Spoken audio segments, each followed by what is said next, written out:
বন্ধুরা কেমন আছো তোমরা সবাই? আশা করি সকলে খুব ভালো আছো, সুস্থ আছো। আমিও খুব ভালো আছি। তো অনেক দিন তোমাদের সাথে ভিডিও শেয়ার করা হচ্ছে না, কারণ কাজের প্রচণ্ড ব্যস্ততা, ঠিকভাবে এডিট করা হচ্ছে না। ভিডিও সমস্ত কিছু তুলে তুলে রেকর্ড করা রয়েছে মোবাইলে, অথচ সেগুলোকে এডিট করার টাইমই পাচ্ছি না।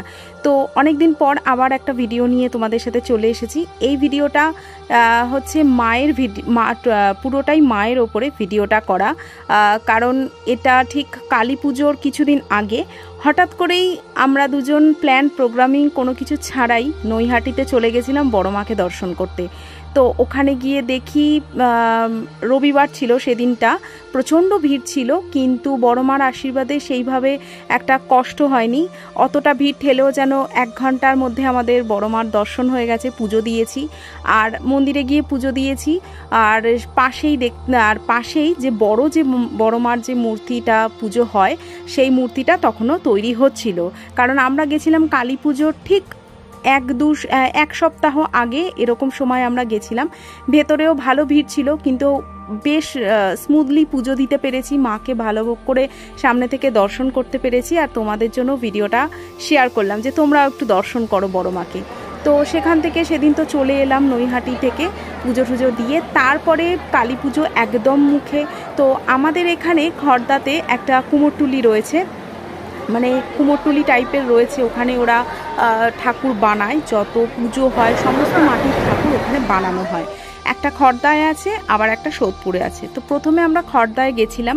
তো ওখানে গিয়ে দেখি মায়ের বিভিন্ন রকম রূপে, বিভিন্ন রকম সাজে মায়ের মূর্তি রেডি।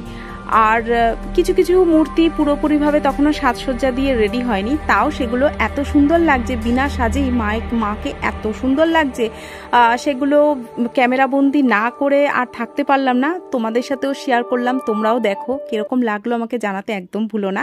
তো এখানে তারা মা আছে, মা কালী আছে, শ্যামা মা আছে, রক্ষা কালী আছে, সমস্ত রকমের মায়ের মূর্তি রয়েছে। তারপরে চলে গেছিলাম আমরা একটু সোদপুরের দিকে।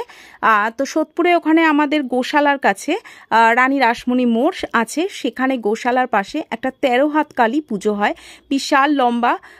তো সেটাও তখন মূর্তি প্রস্তুত করা হচ্ছিল, রং অটোমেটিক কিছুটা হয়ে গেছিল, আর সাজসজ্জা এগুলো রেডি করা হচ্ছিল। অত বড় মূর্তি একটু তো টাইম লাগবে। তারপরে দেখলাম ওই মূর্তির পাশ দিয়ে এই বছর প্যান্ডেলের নিচ থেকে প্রচুর মায়ের মূর্তি ছোট ছোট রয়েছে, ওখানে বানানো হচ্ছে, রং করা হচ্ছে, হয়তো বিভিন্ন জায়গায় যাবে।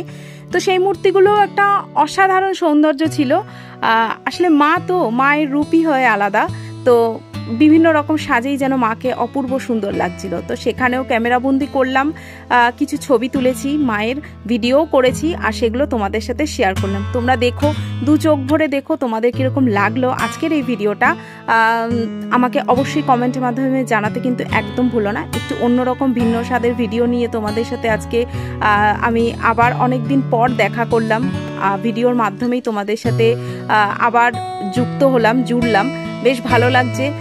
তোমরা তোমাদের পুজো কিরকম কাটিয়েছো সেটা আমার সাথে অবশ্যই কমেন্টের মাধ্যমে শেয়ার করো। আর তোমরা সকলে খুব ভালো থেকো, সুস্থ থেকো, সাবধানে থেকো, আনন্দে থেকো। আর আবার নেক্সট ব্লগ ভিডিওতে তোমাদের সাথে অবশ্যই দেখা করব। তো ততক্ষণের জন্য তোমাদের থেকে বিদায় চেয়ে নিচ্ছি। তো চলো টাটা, ভিডিওটা দেখতে থাকো।